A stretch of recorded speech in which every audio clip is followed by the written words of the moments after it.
Hello friend, आप सबके मेरे दिल से राम राम, राधे राधे।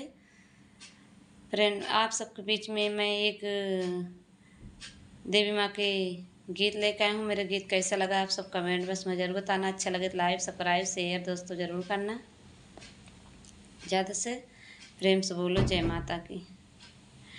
मारे की कछेरिया मैया मोरी चढ़ी फुलवा पेड़वा हो कि तोरे लागी ना, हे कि तोरे लागी ना। ए कानेरा माल फुलवा हो कि तोड़े लागी ना। ए कानेरा माल फुलवा हो कि तोरे लागी ना। नेक नेक फुलवा मैया मोरी नैयर पाहु चावई है बेकरवा फुलवाना, हे बेकरवा फुलवाना।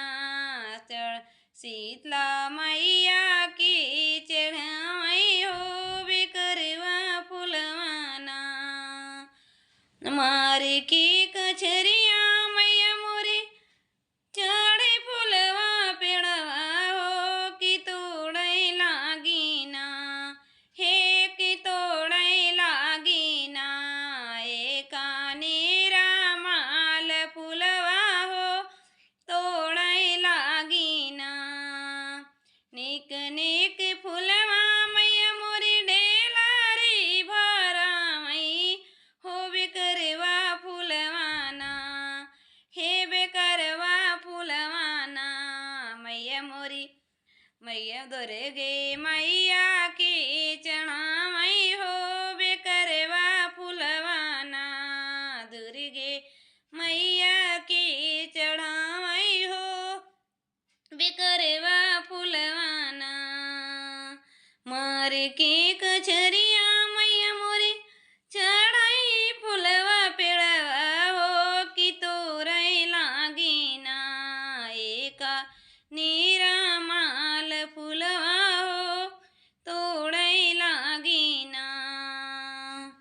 नेक नेक फुलवा मैया मोरी कोछवा भरामई हो बेकरवा फुलवाना, हे बेकरवा फुलवाना। अम्बे मैया